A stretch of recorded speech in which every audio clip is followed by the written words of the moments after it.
el encuentro con el paciente, con el terapeuta, que es un diferente y que es alguien ajeno a ti al principio porque es un desconocido, es como un primer momento, digamos, necesario para que puede quizás habilitar la posibilidad de que tú te encuentres con otra parte de ti que te resulta ajena, que te resulta desconocida, que te resulta extraña, que te resulta incómoda, que te resulta árida, que te resulta desagradable.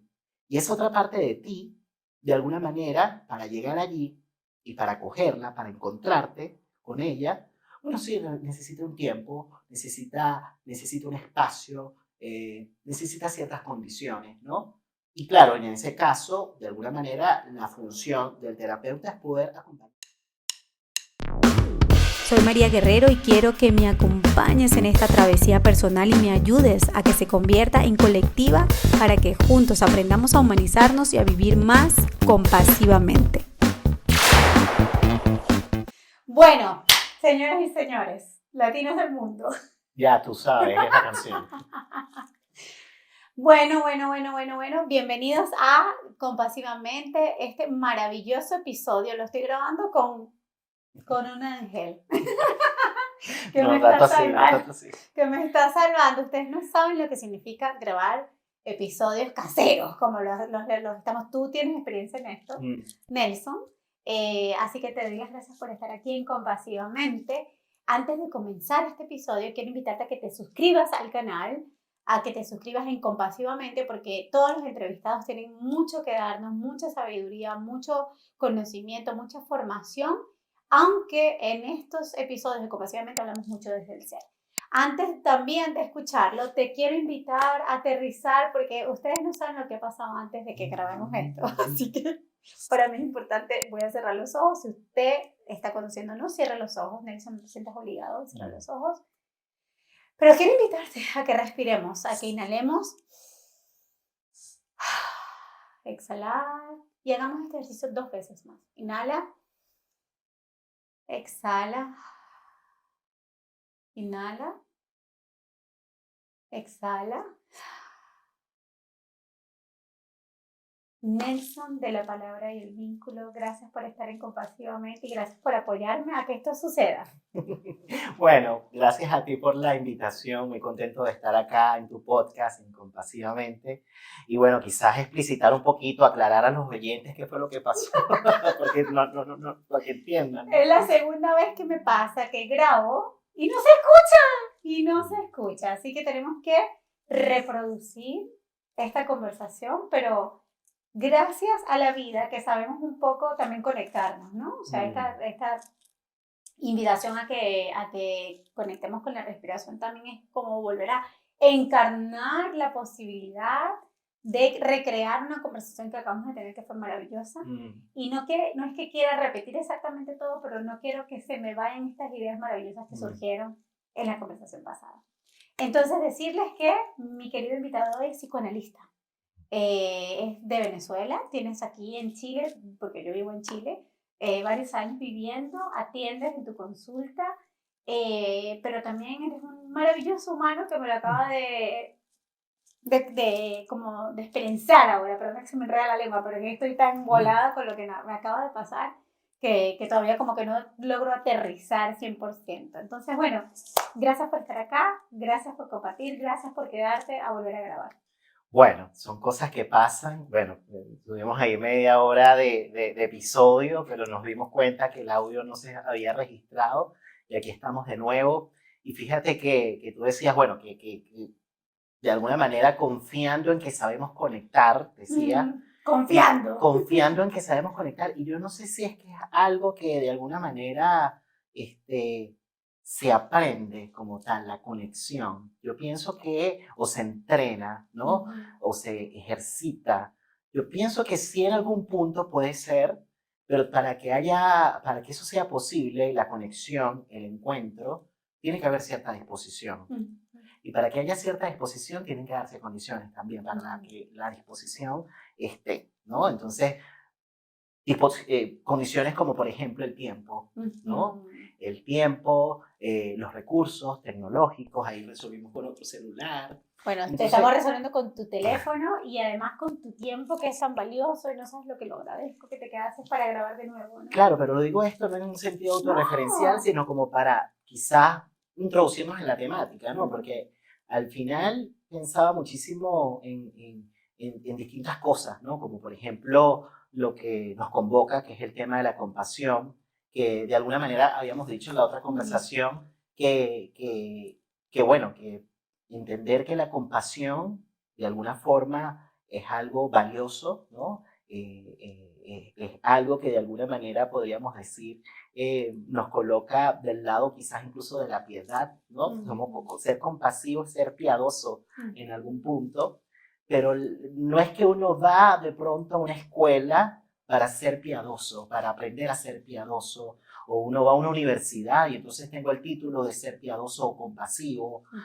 Pienso que hay cosas que van sucediéndonos en el transcurrir de la vida, en los encuentros, en los desencuentros, que nos pueden llevar de pronto a que algo como eso ocurra, ¿no? Entiendo la compasión como un acontecimiento, ¿no? Como algo muy singular que ocurre o no ocurre, ¿no? Y pensaba en lo de las condiciones de posibilidad, sobre todo como para de alguna manera darle una vuelta a cómo están nuestros tiempos hoy, ¿no? Fíjate que el episodio partió con una respiración que parece algo simple, pero que invita un poco bueno, a detenernos, ¿no? A una pausa. Y en los tiempos que vivimos hoy, las pausas no son tan posibles. Y no son tan posibles no solamente por lo que ya sabemos que estamos viviendo tiempos hipermodernos. Ni son valoradas Ni tampoco, son porque valoradas. es como socialmente como que hay una imposición de buscar esta compensación, esta meta, y es como persiguiendo algo, y la realidad es que traernos a esta conversación conscientemente de que hubo como digo, una incomodidad previa de no haber podido lograr algo que yo había dibujado en mi mente quizás, también reconciliarme con eso a través de la presencia plena. Efectivamente. Y claro, yo pienso que, bueno, como todos, ¿no? La sociedad es heterogénea y habrán quienes de pronto no se detienen porque están en un hacer compulsivo, están en búsqueda del éxito, entonces hay una cuestión competitiva, pero esos que están en esas condiciones es porque incluso tienen circunstancias de vida que le permiten eso. Hay otros que están en un hacer compulsivo no solamente para ser exitosos y competitivos, sino para no caerse en el sistema. Entonces es distinto. Entonces ahí estamos trayendo algo de las condiciones estructurales de la vida de cada quien que de pronto impiden o comprometen la posibilidad de que alguien esté disponible para de pronto detenerse, respirar, darse una pausa y estar disponible para un encuentro, por ejemplo.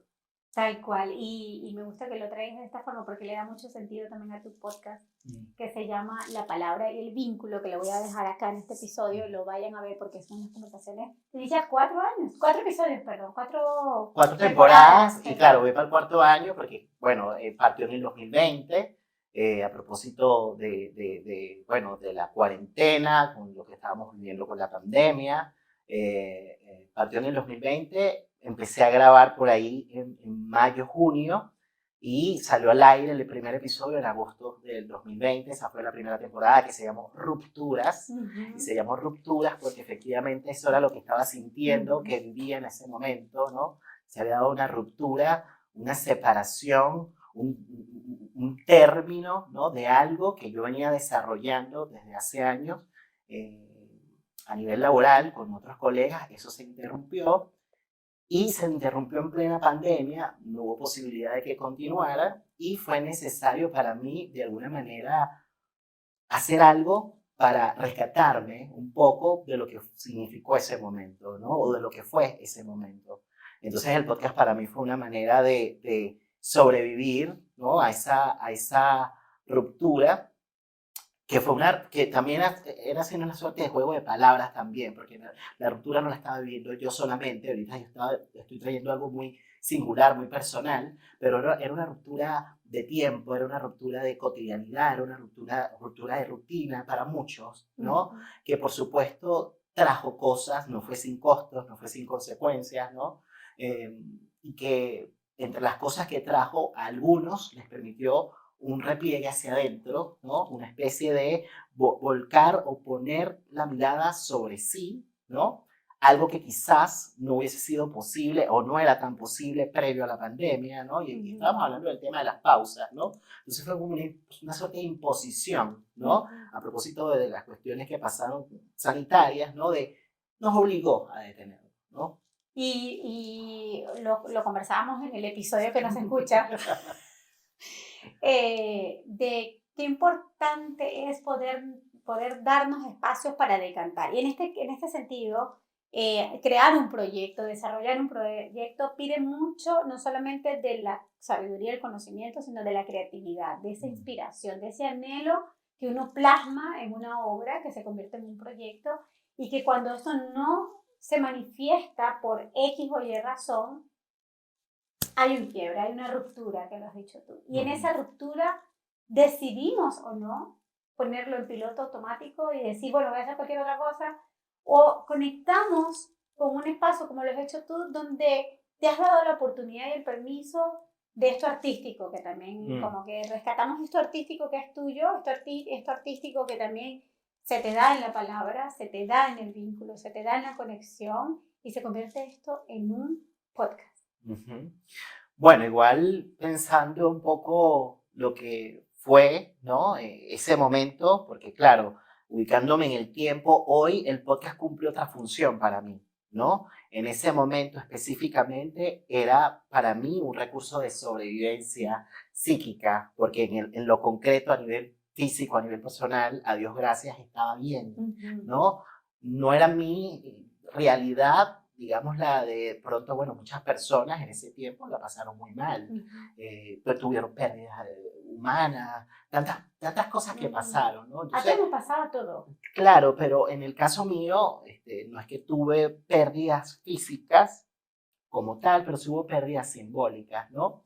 Y eso, por supuesto, no fue sin consecuencias, ¿no? A nivel subjetivo, ¿no? Había un padecimiento, había un malestar y claro, entonces surgió el podcast como una estrategia de afrontamiento, de alguna manera, para ese momento específico. Y perdona que entre acá, pero es porque yo lo conocí a través de un episodio con Gabriel Patrizzi, donde justamente hablabas de hacer un podcast, ¿no? De la importancia de por qué hacer un podcast y cuál era el propósito del podcast. Exacto. Que no es solamente una búsqueda de crear contenido estratégicamente para marketing y marca personal, exacto, sino que era más tuyo, era una cosa muy personal que estaba traducida, en este caso, en entrevistas. Exacto, tal cual, porque bueno, esto que mencionas, pensando en los oyentes, es un episodio del podcast de Gabriel Patrizzi, que lo pueden encontrar en YouTube, se llama Errores que Marcan, ¿no? Y ahí conversábamos de un poco cuáles fueron, digamos, los motivos que llevaron a la creación de ese podcast, ¿no?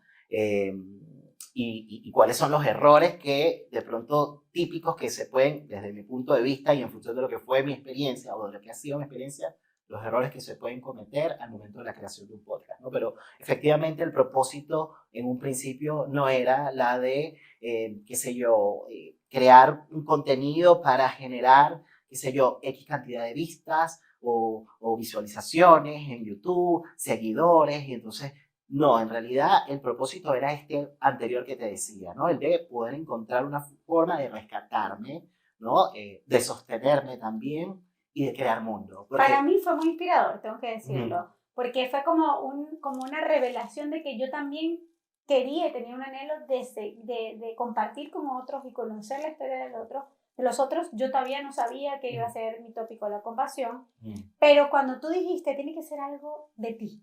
Algo que te mueva, algo que te haga sentido, algo que te llene, que te apasione. Al menos eso es lo que recuerdo de ese episodio, y dije, claro, no es hacer algo por hacerlo, porque entonces se muere el proyecto a mitad de camino, pero bueno, hay proyectos que se mueren y otros que continúan. O que cumplen sus ciclos. Y cumplen su ciclo, pero yo rescataba la importancia de que tiene que ser algo muy intrínseco, una necesidad muy intrínseca. Sí, claro, como que en el fondo ubicar un poco qué es eso de ti que quieres de pronto pensar, procesar, ¿no? Y de pronto ubicando al podcast, en este caso, como un medio o un dispositivo facilitador de aquello, ¿no? Entonces, bueno, de alguna manera, bueno, como yo soy un poco nerd, a mí me gusta estudiar. Entonces yo dije, bueno, si me gusta estudiar y si me están pasando cosas y además estoy vinculado al mundo de la salud mental, bueno, ¿cómo no de pronto aprovechar esto como un medio de elaboración propia de cosas que me pudieron pasar y que al mismo tiempo estén al servicio de los otros, ¿no? Que de pronto, bueno, aquel que de pronto le resulte en algún punto útil o que le haga sentido, bueno, genial, ¿no? Pero básicamente hubiese sido posible, qué sé yo, generar espacios de conversación, conversaciones por Zoom, con personas que fueron las que entrevisté y que hubiese podido ser algo que se quedara para mí, en privado, ¿no? Pero no, lo quise compartir, ¿no? Entonces, claro, era una manera de mantener abierta la ventana de mi casa en un tiempo de encierro, ¿no? Un tiempo de aislamiento social, de una manera de mantener abierta la ventana para conversar, comunicarme con otros, seguir estudiando y al mismo tiempo elaborando cosas que son propias que después uno con el tiempo descubre o conoce y al final, bueno, las cosas que le pasan a uno son cosas que le pasan a los demás también, ¿no?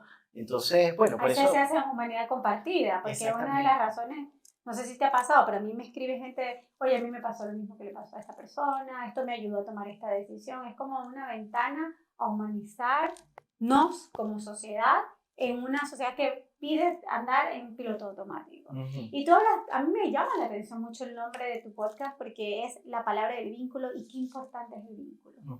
¿Por qué es importante el vínculo para ti y por qué se llama así?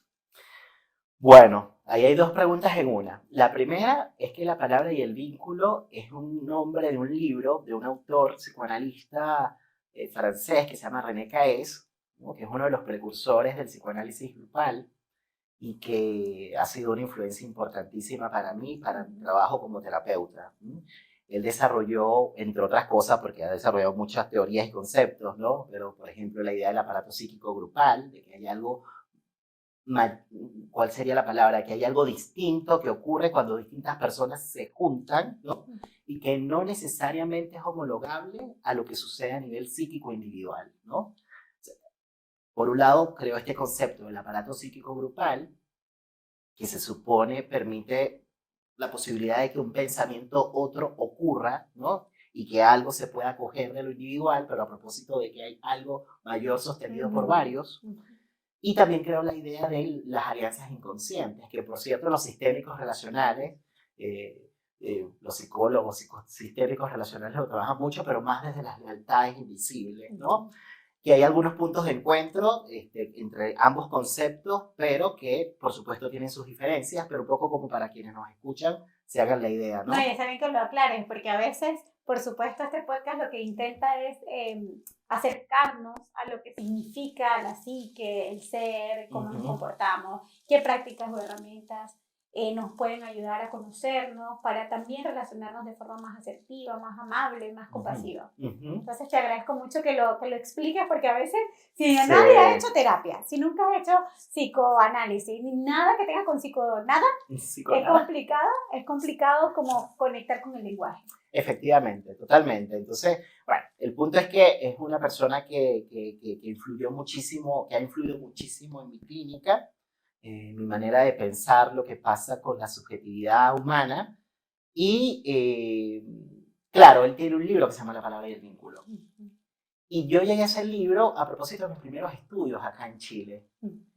Yo estudié en Venezuela, en la Católica Psicología, y acá hice una especialización, mi primer posgrado fue en clínica grupal, y ahí fue donde conocí a ese autor. Pero es un autor al que llegué gracias a mis maestros de psicoanálisis en Chile. Y cuando eso fue entre el 2008 y el 2010, 10 años más tarde viene la pandemia, y cuando surge la intención de hacer un podcast, dije, bueno, ¿qué nombre le pongo? ¿No? Y claro, a propósito ya de mi recorrido como terapeuta, ¿no? Bueno, obviamente entiendo que son dos palabras claves para poder de alguna manera poder hacer frente a la vida, ¿no?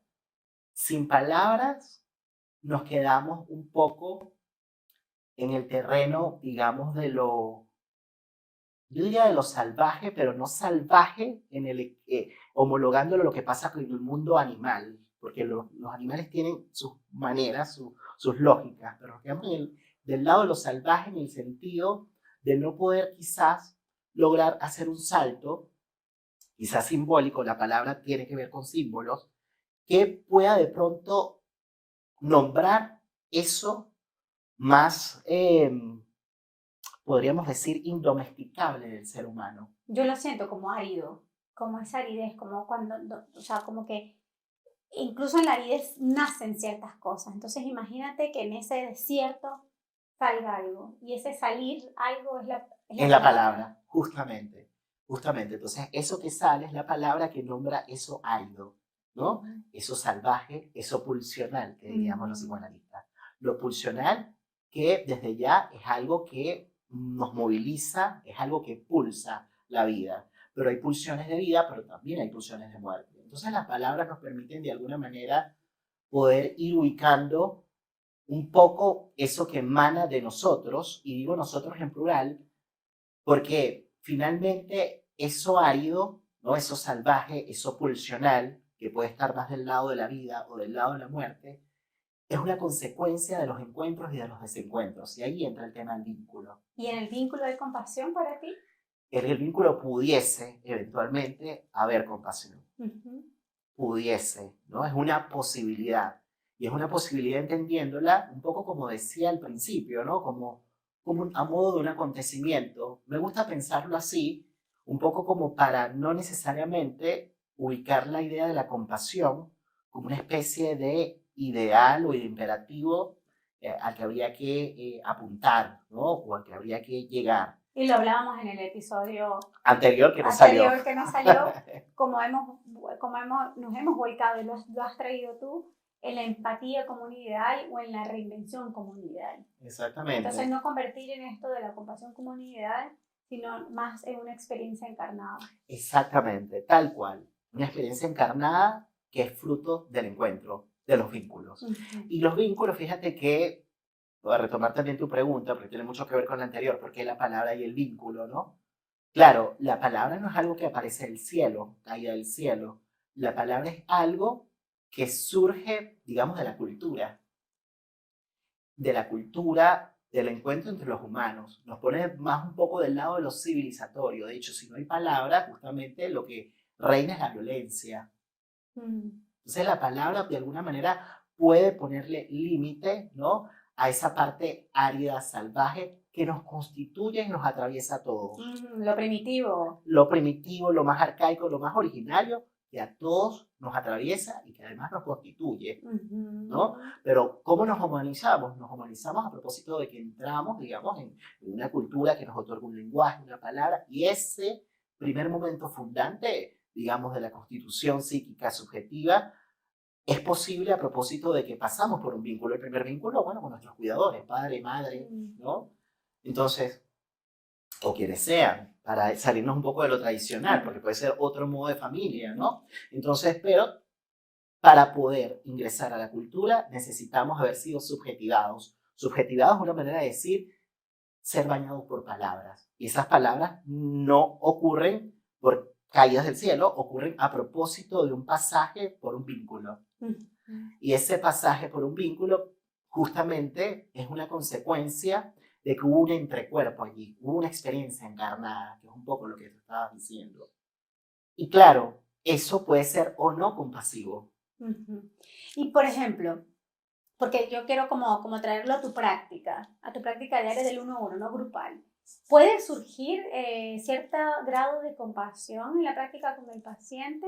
Explícanos un poco cómo sucede ese vínculo. Para que sea también sano, para que sea amable, para que sea de contención. Pero ¿cómo sucede en la práctica de un psicoanalista? Claro, hay 3 palabras ahí que utilizaste que apuntan a distintas cosas, ¿no? Para que sea sano, amable, y utilizaste otra palabra. Sano, contenido. Bueno, fíjate que evidentemente si hacemos psicoterapia es porque apuntamos a la salud, ¿no? Ahora, ahí entramos en toda una problemática porque entonces entramos en decir, bueno, ¿qué es salud y qué es enfermedad? qué es normal y qué es anormal, ¿no? Cuándo es el bienestar, cuándo es el malestar. Entonces entramos en esa dicotomía, ¿no? Lo cual podría de pronto meternos allí en un tema que es largo y daría para rato, entonces la gente va a decir, ay, no, qué lata, ¿no? Qué lata, y se va a cansar. Yo no me canso. No, pero bueno, pero pensando en los oyentes, porque da para mucho. Pero sí es cierto que si uno va a una psicoterapia, uno está esperando que algo se modifique, ¿no? Que algo cambie, ¿no? Que algo se transforme, o por lo menos que podamos acoger algo de alguna transformación que se esté dando también. Porque a lo mejor ya se está dando un cambio afuera, pero que es difícil de poder tomar, ¿no? Entonces, o de aceptar o de asumir. Entonces, bueno, la psicoterapia de alguna manera es un espacio privilegiado para eso, para ir encontrando palabras a través de un vínculo terapéutico que permita pacificar un cambio, por ejemplo, o aceptar un cambio, o por lo menos darle un lugar a un cambio si es que se trata de otro escenario en donde nada pasa afuera, pero que quizás con un encuentro con un terapeuta algún cambio se puede dar allí que posibilite o habilite la posibilidad, valga la redundancia, de que afuera sí se dé, ¿no? Claro. Entonces, claro, pero pensando un poco en la idea de la transformación, de cambio, de modificación, efectivamente para que eso ocurra, tiene que darse cierta incomodidad. Y aquí entramos en un contrasentido. Nace de la incomodidad. Porque la comodidad, de alguna manera, lo que propone es una zona como confortable. La típica frase, estás en una zona de confort.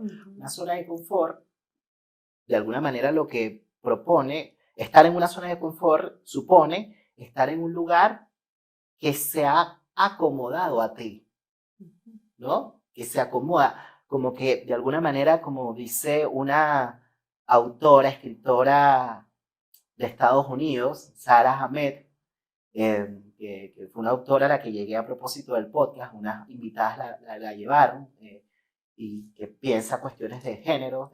Bueno, ella habla acerca de la idea de cómo crear condiciones para que el mundo sea más confortable, más cómodo, para que los cuerpos se puedan hundir, ¿no? En el mundo y encontrar uno, bueno, sí, es confortable, está rico, este asiento se acomoda, ¿no? Pero para llegar allí hay que pasar por otro momento. Para llegar a la comodidad, primero tendríamos que atravesar un desierto. Para mí es como de las emociones, para poder percibir alegría, felicidad, plenitud. Tuve que haber tenido alguna otra emoción que alguna otra emoción que es incómoda. Que no nos gusta. Efectivamente. Entonces reprimimos. Exacto. Es la tendencia. Exacto, pero es una pregunta reflexiva que no sé si es una afirmación. Ahí la voy a tomar, pero para tomarla voy a cerrar un poquito la anterior, sí. Que tú decías, sí, la compasión puede nacer en el vínculo terapéutico. Yo decía, bueno, puede o no pasar, ¿no? Y claro, pensando un poquito en lo que pasa en un vínculo terapéutico, para que sea un vínculo terapéutico, los dos lugares tienen que estar bien definidos, el lugar del paciente y el lugar del terapeuta, ¿no? Los roles tienen que estar bien definidos allí. Tiene que haber una simetría simbólica. No estamos en el mismo lugar. Y no estamos en el mismo lugar justamente para que el dispositivo terapéutico pueda cumplir su eficacia. Porque si estamos en el mismo lugar, entonces se transforma el espacio en otro lugar social más. Que no es que no sea un lugar social, es que además lo importante o lo relevante de eso es que sea un espacio que agite algo, ¿no? Que agite justamente en búsqueda de que algo se pueda tomar, algo que es difícil de tomar se pueda tomar, o algo que es difícil de desarmar se pueda desarmar. Cualquiera de las dos. O que agite, que incomode, ¿no? Y esa incomodidad nace de una diferencia. Y ahí, para enlazarlo con lo de la compasión, nace una diferencia entre el paciente y el analista. Y esa diferencia es una condición mínima de posibilidad para que luego algo ocurra, y que tiene que ver con el hecho de que el paciente pueda ubicar en el terapeuta, ¿no?, un sujeto, una persona en quien proyectar algo de sí, que no ha podido procesar, que no ha podido elaborar. Y esa proyección, de alguna manera, es lo que facilita la instalación de lo que llamamos transferencia, ¿no? La transferencia, de alguna manera, es lo que va a sostener después el vínculo de trabajo. El paciente entonces sí está transfiriendo, está colocando una carga, está depositando algo en el terapeuta se convierte por llamarlo de alguna manera, una especie de medio receptor de eso, ¿no? Para luego, bueno, contenerlo, tomarlo, ¿no? Intervenir, interpretar sobre eso. Ahora lo interesante en relación a lo de la compasión es que pienso que como finalmente ser terapeuta es un rol, ¿no? Es un papel. Claro, antes que terapeuta soy persona. Y como soy un ser humano más que también padece y que la pasa requete mal a veces. Y que tiene incomodidades. Absolutamente. También. Y que puede de pronto comprender mucho lo que le está pasando al otro. Pero ese comprender mucho, paradójicamente, en lugar de abrir la posibilidad de que algo terapéutico opere, puede clausurarlo. ¿Por qué? Porque la comprensión plena, absoluta, puede, de alguna manera, muy desde las buenas intenciones, cerrar la posibilidad de que el sujeto pueda encontrar palabras a través del vínculo que le permitan nombrar algo de sí que en algún punto le resulte incomprensible. Entonces, yo pienso que al final la compasión está muy cercana de la comprensión, está muy cercana de la empatía, pero todas esas son cuestiones que si estamos hablando de un espacio terapéutico, tendrían, diría Freud, que mantenerse en suspenso. Tendríamos que abstenernos de ellas para no actuarlas, porque si las actúas, es decir, si le digo derechamente al paciente, te comprendo mucho y tanto que creo que lo que te pasa es esto, esto y esto y esto y esto. Como un diagnóstico casi, ¿no? Como exacto, es que puede ser incluso que tú estés, y de hecho es un poco lo que hacemos, sí, claro. Al momento hacemos diagnóstico, entonces como que nos acierta, pero no tendría mucho sentido de a momentos explicitarlo, claro, obviamente. Claro, pero el diagnóstico lo haces para ti, no lo haces para etiquetar precisamente. Exactamente. ¿no? O sea, la idea es un poco, creo yo, de quienes acompañan en cualquier tipo de terapia, no vamos a decir qué es mejor que o sea, psicoanálisis, psicoterapia, whatever. Creo que va más con este sentido de lo individual, pero con un cierto acompañamiento. Es decir, tú como terapeuta ayudas al otro a que se encuentre, pero que se encuentre su ritmo también. Exacto. Que se encuentre su ritmo, porque no todo el mundo va a la misma velocidad, no todo el mismo va con su mismo nivel de comprensión. Y voy a volver a traer la palabra encarnación, capaz no está preparado esa persona para abrir esa puertecita. Y se supone que tú como terapeuta vas guiando y en la medida que vas comprendiendo el mundo del otro y como digo, como su aceptación de ese momento y su autocomprensión, entonces tú dices, bueno, ahora estamos dispuestos, aunque tú lo hayas visto en sesiones anteriores, hoy es el día para abrir esta puertecita. Es que claro, ahí hay algo interesante porque, bueno, dos cosas, como que la primera que me surge es que puede ser que al final, más allá de que hayas hecho un diagnóstico que a lo mejor haya sido súper asertivo y bueno, y sí, ese fue, a lo mejor eso se cae en el camino. Se cae y bueno, y simplemente fue algo que te apareció en la cabecita a propósito de lo que trajo el paciente, que te oriente, que te dé alguna idea de cómo conducir el trabajo, porque no es lo mismo trabajar con alguien bueno, que está, digamos, en una situación, digamos, grave, ¿no? Más de psicosis, que trabajar con alguien que está más hacia la neurosis, en fin. Pero al final, más allá de los diagnósticos, lo que importa, esto que tú decías, la idea del encuentro supone, de alguna manera, poder, o sea, el encuentro nace del desencuentro. El encuentro nace de la posibilidad de poder alojar algo que no es semejante, algo que es diferente. Y entonces, claro, es como que si el encuentro con el paciente, con el terapeuta, que es un diferente y que es alguien ajeno a ti al principio porque es un desconocido, es como un primer momento, digamos, necesario para que puede quizás habilitar la posibilidad de que tú te encuentres con otra parte de ti que te resulta ajena, que te resulta desconocida, que te resulta extraña, que te resulta incómoda, que te resulta árida, que te resulta desagradable. Y esa otra parte de ti, de alguna manera, para llegar allí y para cogerla, para encontrarte con ella, Bueno, sí, necesita un tiempo, necesita un espacio, necesita ciertas condiciones, ¿no? Y claro, en ese caso, de alguna manera, la función del terapeuta es poder acompañar en eso. Y en ese acompañar en el desierto, o sea, de alguna manera. Exacto. Y ese ti y ese tú, o sea, ese ti y ese tú, digo yo, esa parte de ti es el soy, ¿no? El yo. ¿no? Claro, que el yo se encuentre, si nos ponemos más psicoanalista, porque al final el sujeto no es el yo. El yo es una parte de nosotros. El yo es esa parte consciente de nosotros que nos vincula con el mundo, que me permite hablar contigo, que me permite estar acá. Hacer, no ser. Que me permite hacer, que tiene una función ejecutiva, ¿no?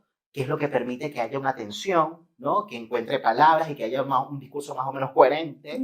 Todo eso lo hace el yo, pero el sujeto no es el yo. El yo es apenas una lámina, es apenas una parte de nosotros. Como una cebolla que se va descapando, y la invitación, por ejemplo, con el mindfulness y la compasión, es a que en ese descentramiento, y yo se lo rezo porque cada vez que digo mindfulness, como que, bueno, voy a respirar y conectarme con eso que va más allá de ese yo que está operando aquí contigo. Exactamente, y esa otra parte es el sujeto del inconsciente desde el psicoanálisis. Porque el sujeto, por eso decía, el sujeto no es el yo, el sujeto de lo inconsciente refiere o remite a esa otra parte de ti que es desconocida, pero que te habita y que te influye y que te determina. Por ejemplo, cuando decimos, deseamos X cosa, ¿no? El deseo es soberano, el deseo de alguna manera es anterior al yo. El yo toma noticias de él, pero cuando ya ha sido tomado, ¿no? La flecha de Cupido. Si te enamoraste, te enamoraste. Te pongas como te pongas. Entonces, te pongas como te pongas, te enamoraste. No eliges enamorarte. Puedes de pronto intencionar una conexión con alguien que a lo mejor para tu conveniencia puede resultar y cumple un ideal, pero o te enamoras o no te enamoras. Y eso nace, digamos, del deseo, y el deseo es soberano. Y el deseo, en ese caso, por supuesto, de alguna manera, sigue la lógica erótica, la lógica del eros. Y el eros, en ese caso, por supuesto, proviene de la pulsión de vida. Y cuando digo pulsión, volvemos al inicio de la conversación, a esa parte árida, a esa parte salvaje. Por eso es que cuando nos tomamos, cuando estamos enamorados o en el momento del enamoramiento, porque ya sabemos que entonces pasamos al amor y entonces el amor hay otra complejidad. ¡Al odio! No. También, pero es que es interesante. Entonces, bueno, eso es un dicho, ¿no? Del amor al odio hay un solo paso. Y que del amor al odio hay un solo paso justamente porque el odio es la pasión, me decía una filósofa, por excelencia. Decía una filósofa en La palabra y el vínculo, que me encanta, que va a salir al aire pronto ese episodio. Bueno, entiendo que esto va a salir más o menos por noviembre. Sí, por noviembre, más o menos. Y estoy aquí preanunciando que tendremos una filósofa, no voy a decir el nombre, para decir qué ganas de verlo. Pero para que las personas que siguen La palabra y el vínculo van a seguramente identificar de quién se trata, pero ella me encanta porque es una filósofa, bueno, que contemporánea en relación a nuestras edades. Gracias. Pero que se maneja súper bien, digamos, con la filosofía y que aterriza. Entonces ella me decía que el odio es una pasión por excelencia porque justamente de alguna forma, bueno, como que está mucho más conectada con esa parte quizás como salvaje, ¿no? De nosotros. Y claro, habían hablado del tema del deseo, justamente porque el deseo, de alguna forma, parte de lo pulsional, y eso pulsional está relacionado con esa parte salvaje nuestra. Por eso es que cuando la flecha de Cupido nos impacta, uno dice, bueno, pero ¿qué me pasa? Bueno, ¿qué te pasa? Es que las pulsiones están en lo suyo, ¿no? Y entonces después tú, con el tiempo, en la medida en que vas conociendo o compartiendo con esa persona y encontrando palabras a propósito del vínculo con esa persona, vas reconociendo si efectivamente, digamos, esa pulsión es real. No solo real, porque de que es real, la estás viviendo. Exacto. Si esa pulsión finalmente va a tener asidero en ese vínculo. Como todo se cultiva, ¿no? Es que lo puedo cultivar, se puede cultivar, pero creo que al final, evidentemente, o sea, sí, me viene ahorita la famosa imagen de hay que cultivar la plantita, porque si no, efectivamente no crece, entonces no se deja de ser verdecita, linda. Entonces, sí, hay algo que podemos de pronto hacer para cultivar, pero eso que se hace para cultivar nace de lo pulsional. ¿Está o no está? Por eso es que el deseo no lo podemos gestionar. Por eso decía es soberano, en algún punto es indomesticable. El yo lo quiere domesticar, el yo lo quiere gestionar, el yo quisiera controlarlo, el yo que ojalá bueno, que como llegan las parejas al análisis, ¿no? Como, bueno, es que antes al principio era de una forma, entonces como que eso se va debilitando. O lo típico, que ya la gente lo maneja, eso funciona, o sea, ya está puesto en la imaginación social. La gente dice, bueno, disfruta del enamoramiento mientras te dura, porque de verdad eso se va a caer. Ya la gente lo sabe. Y eso se va a caer. Y se va a caer porque es cierto, esa pulsión al principio, de alguna manera, uno está tomado por ella y al principio uno le da, digamos, todo el paso, ¿no? Pero efectivamente, con el transcurrir del tiempo, después eso, de alguna manera, va transitando hacia otro lugar a propósito de que ha ido pasando por el entrecuerpo. Cada vez más, mientras más entrecuerpo hay, ¿no? A propósito de lo que pasa con una pareja, mientras más entrecuerpo hay... Tú me lo dices y yo me estoy pensando en el podcast. O sea, tú me dices este enamoramiento que puede surgir de hacer algo, de crear algo. Yo lo asocio con tu podcast, con mi podcast también, que digo, es una cierta sensación de enamoramiento, de apasionada. Y que estás tomado por eso. Estoy tomadísima y quiero entrevistar, y quiero ir, y quiero conocer, y me da una curiosidad enorme por saber cómo piensa y cómo es el mundo del otro, y cómo lo observa y cómo lo percibe. O sea, realmente es una especie de enamoramiento. Tal cual, y qué bueno que lo pones en otro ejemplo que no es la pareja, porque otra pareja posible puede ser el podcast. Imaginándonos. Totalmente. Y claro, obviamente, y por eso es que yo digo, bueno, ya el podcast para mí hoy no cumple la misma función porque no estoy con la misma intensidad del 2020, que yo no entiendo de dónde salió tanto, porque hice muchas cosas en el 2020, en paralelo al podcast, todas online. Entonces yo dije, wow, era tremendo la aridez que había y lo pulsional que había allí.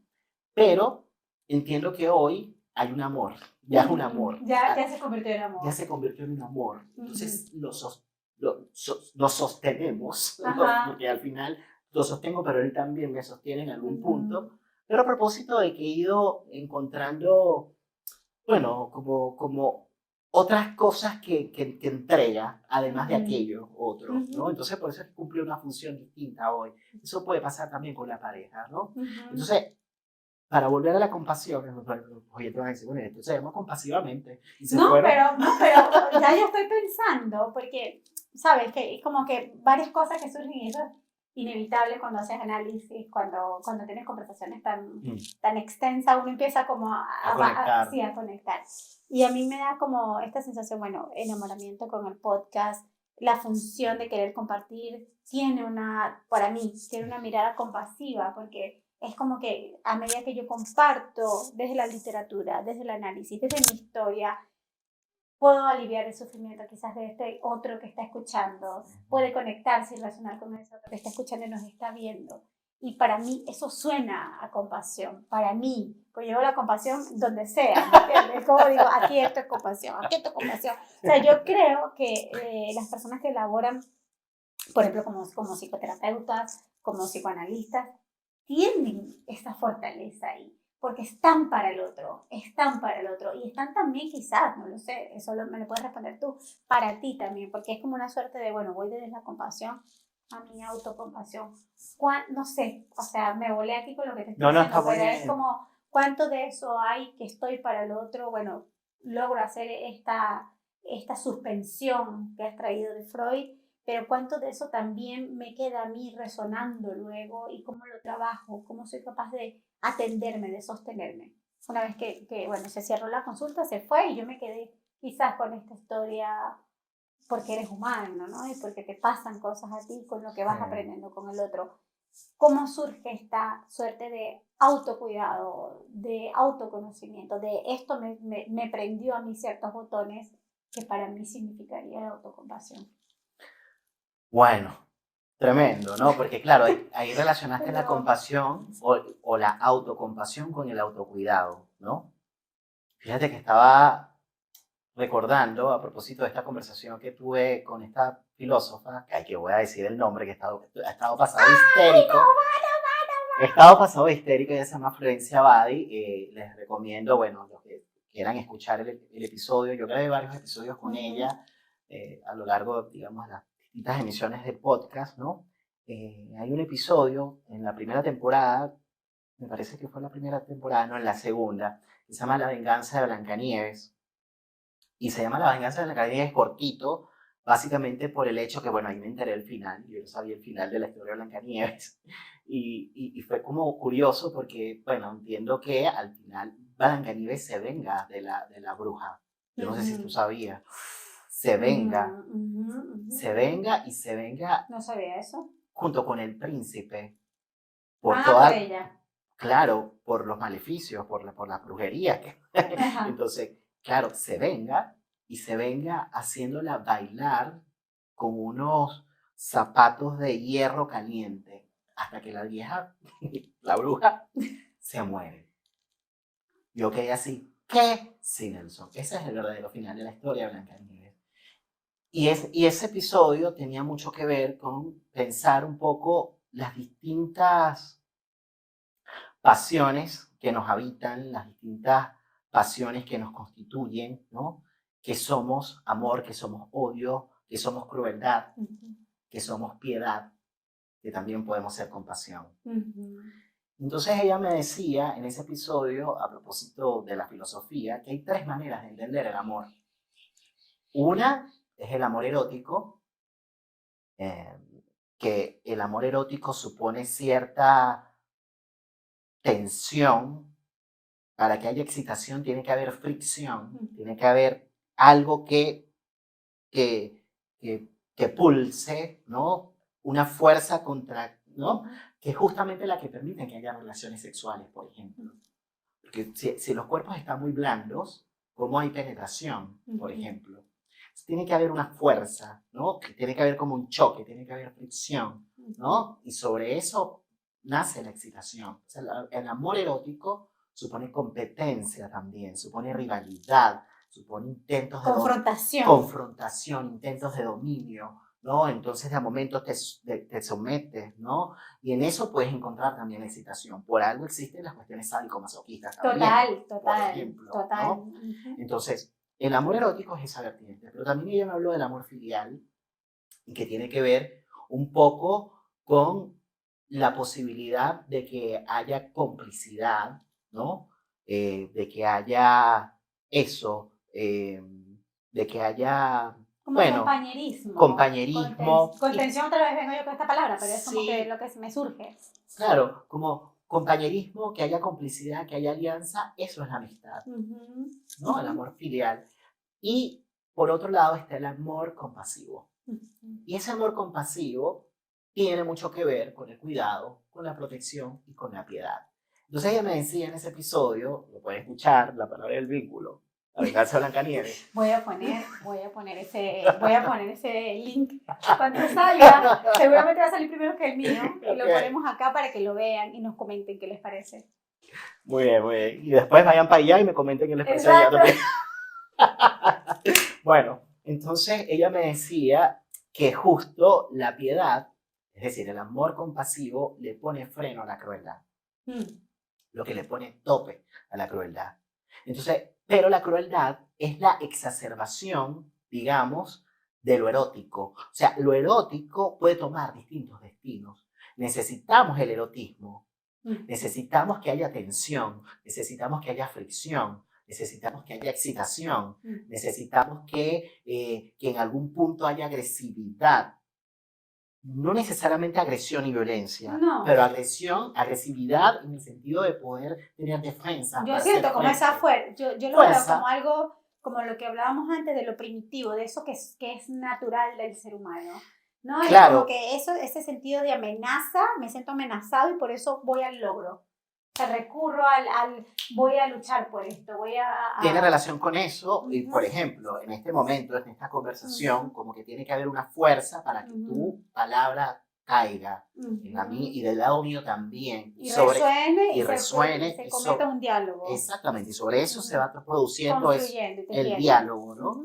Entonces, pero si yo me quedo completamente callado, o tú, viceversa, ¿no? Completamente callado, hay alguien que se está imponiendo completamente. Pero si lo exacerbamos, Eso es la violencia. Ujú. Borramiento del otro. Ujú.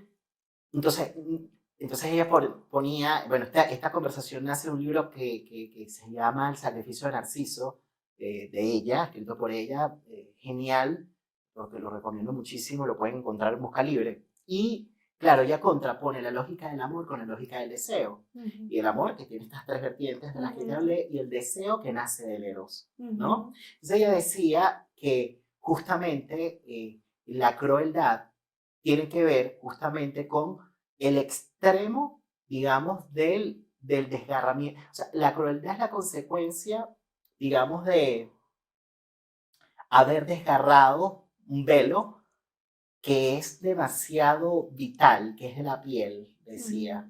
Cuando, o sea, ella decía, necesitamos velos para poder sostener la vida. Y ella decía, las verdades no son piadosas. Son sincericidas a veces, pienso yo. Yo uso esa Exacto. palabra. Es como que la verdad puede llegar a ser sincericida. Es como... Claro, entonces la gente dice, pero por favor, sé transparente, ¿no? Ay, no, qué hipócrita. Entonces ella decía, y es que me encanta porque ella juega mucho con el contrasentido, espérense, entonces trae la contradicción. Sí, o sea, en algún punto, seamos sinceros, pero ¿cuándo y cómo? ¿No? La sinceridad. Entonces, en algunos momentos ella me decía, Nelson, la palabra hipocresía, a nadie le gusta la hipocresía. A mí me revienta. Pero yo me hizo pensar en algo y me decía, claro, la hipocresía es una forma de velo.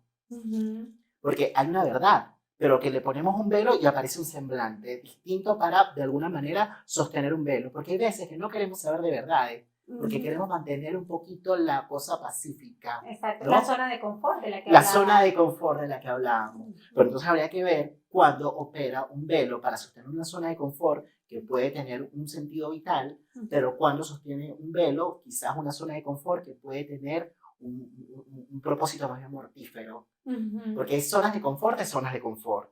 Claro, y en esa zona de confort y en ese velo entre tu labor y ese otro, y ese camino hacia ti de decir, bueno, aquí estoy conmigo, estoy desvelando mis dolores, ¿cómo es? Claro, te pregunto, toda esta vuelta fue por lo de la autocompasión. Qué bueno que la vuelvas a tomar. Porque sí, porque me interesa, porque de alguna manera es una danza siempre en compasivamente entre la compasión y la autocompasión desde el ser, desde esta persona que entrevisto, que sos vos en este momento.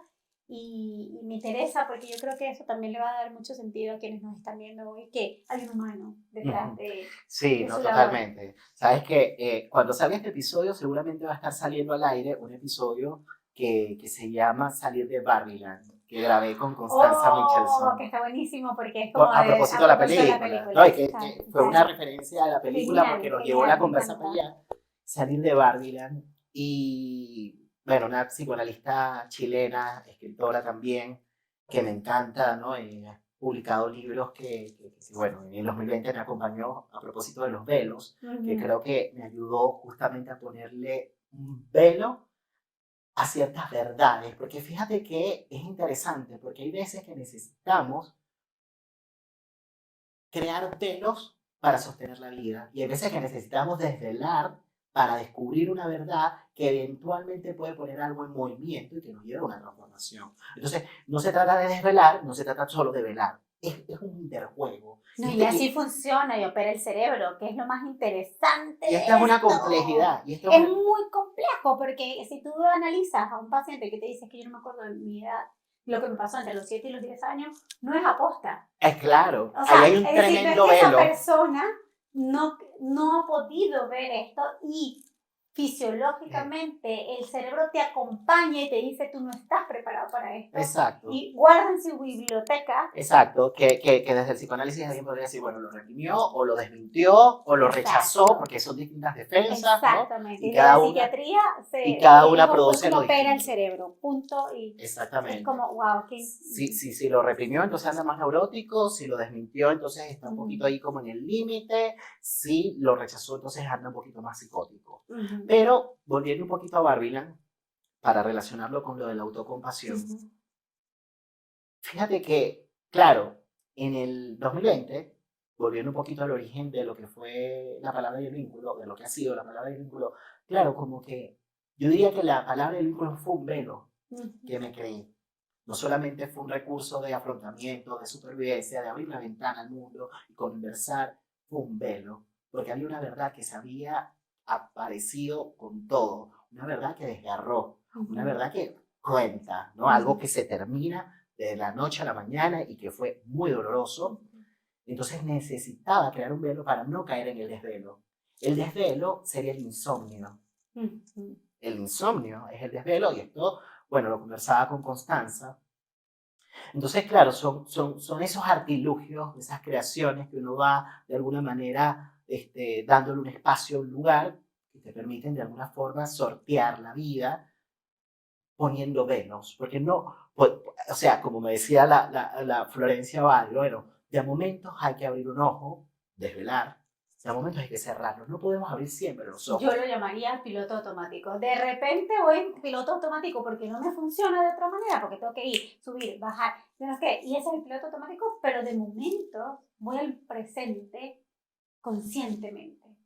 Claro. Y lo que a mí me vincula con ese presente encarnado es el mindfulness.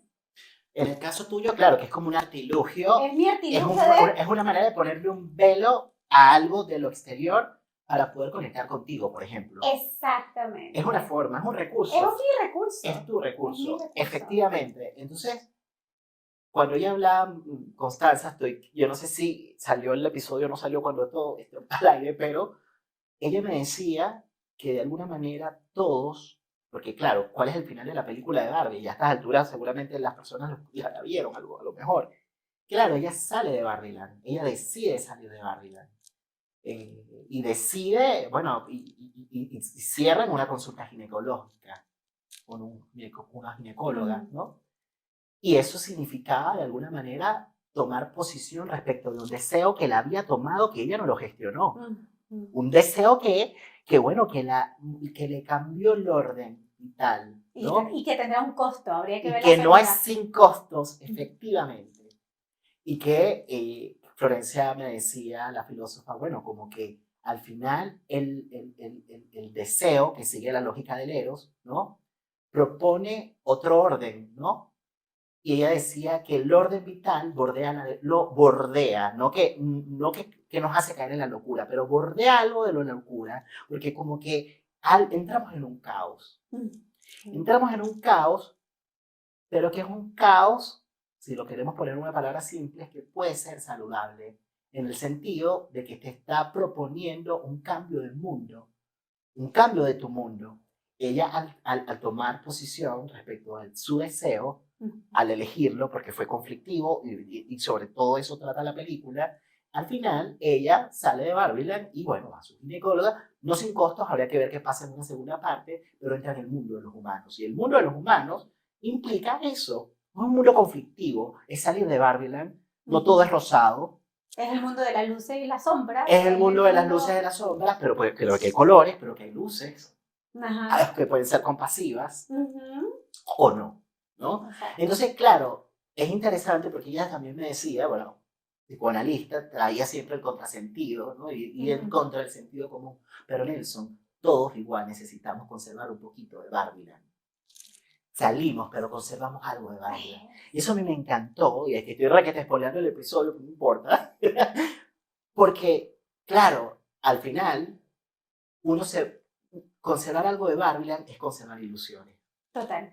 Y las ilusiones ponen velo a la realidad, porque la realidad a veces es muy cruel. Bueno, y mira la realidad que estamos viviendo hoy día. Por ejemplo, o sea, con la guerra. Con la guerra. Entonces, yo a veces suelo un poco cursi, porque yo digo, no, vamos a rescatar ciertas partes del lenguaje, y hablo en español porque yo soy hispana, que son tan bonitas, que son tan elaboradas, quizás pueden sonar, pero que nos hacen sentir una cierta calidez, porque el mundo es muy violento. Entonces yo también podría apuntar a lo violento, ¿no? Yo también podría apuntar a lo sombrío, pero ya es demasiado. Entonces, ya es mucho. Ya es demasiado. Ya es mucho. Y, por ejemplo, qué buen ejemplo que traes, el de la guerra, porque claro, llega un punto, y sobre todo por lo que es el lenguaje, ¿no? el pensamiento en masa de las redes sociales, que claro, como que eventualmente, y cada quien va encontrando su forma, porque es que finalmente no hay manera o sea, no se trata de establecer un juicio de valor. No, para nada. Y tampoco yo quiero negar lo que está pasando, pero yo también puedo decidir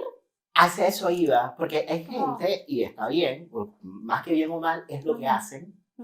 Bueno, bueno, como están conectados con eso, claro, ponen en sus historias cuestiones de guerra, y claro, puede ser que de forma genuina lo estén haciendo, muchos lo estarán haciendo de forma genuina porque conectaron por distintas razones, pero habrán otros que se ven impulsados por el pensamiento en masa a sentirse obligados a hacerlo, porque se supone que no hacer eso, no poner una historia de ese tipo... No estoy en el rebaño. No solamente no estoy en el rebaño, bueno, ahí te voy a pensar, ahí me hiciste pensar las consecuencias de lo que representa no estar en el rebaño, pero pensaba antes en que no hacerlo es que eres indiferente, no eres compasivo. Ay, no, bueno, hay un dolor y tú poniendo una historia de lo que comes, por ejemplo, un fin de semana.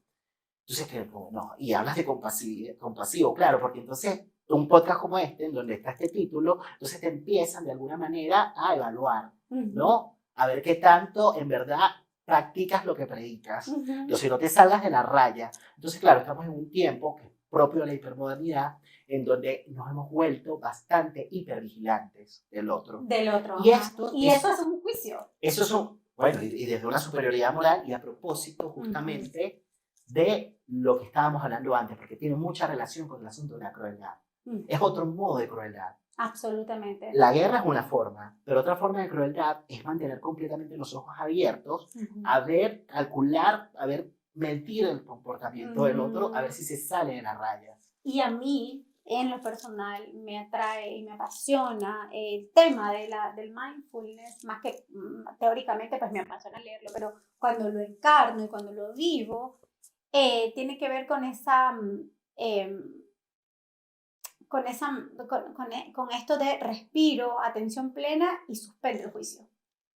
Porque yo no puedo, o la invitación es, no es que no puedo, la invitación es a que yo me convierta en una observadora de mis pensamientos, o una observadora de mis emociones. Soy algo más que ese yo que lo traímos en esta conversación. Soy un algo más, no soy solo eso. Y estoy razonando solo en esto, del juicio, del pensamiento, es que todo eso es función yoica. Todo eso es función yoica. Obviamente. Oye, yo tengo que hacer otro episodio. Yo tengo que decir algo. Esto es parte de mi trabajo de tesis de grado, ¿no? De mi maestría. Y yo voy a hacer otra temporada. Y yo tengo que hacer eso. Yo necesito que seas mi invitado. Encantado. Y te prometo que no voy a usar tu teléfono. Voy a usar o estarás en el estudio en otro lugar. Quiero usarlo en el estudio, sí o sí. Porque de verdad esto da para mucho. Me encanta cómo vamos desintegrando las partecitas que van apareciendo. Lo disfruto de verdad muchísimo, Nelson. Yo también. Pero me parece que tengo que cerrar porque si no nos van a matar. Sí. No nos van a matar. Pero bueno, nos pueden matar simbólicamente, que es cambiando de YouTube. O sea, que cambiando otro canal. Eso es una manera de matar. Exactamente. Bueno, cambien del canal, pero cambien para la palabra del vínculo, para que vean estos episodios maravillosos que has traído a esta conversación.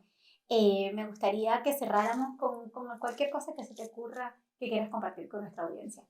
Con mi audiencia de Compasivamente, pero es una comunidad que es contigo también.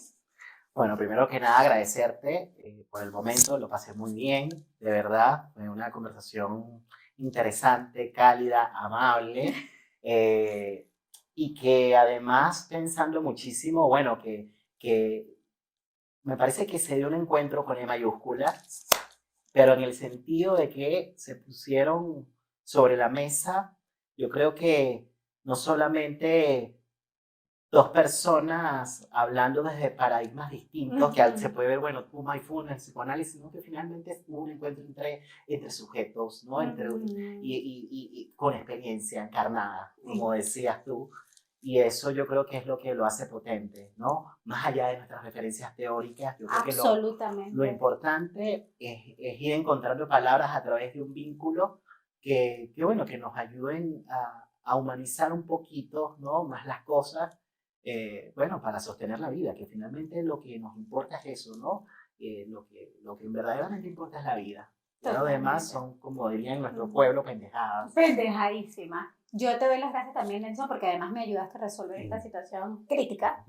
Y gracias por tu entrega, por tu tiempo y por prestar esa mirada tuya para que este episodio sirva para que aprendamos a dialogar, aprendamos que las diferencias desde el contexto teórico y el aprendizaje que tú tienes, que es muy diferente al mío, al final tiene una danza porque nos abrimos a operar desde mi mirada y desde tu mirada. Al final encontramos algo que nos une, que es el vínculo y la palabra.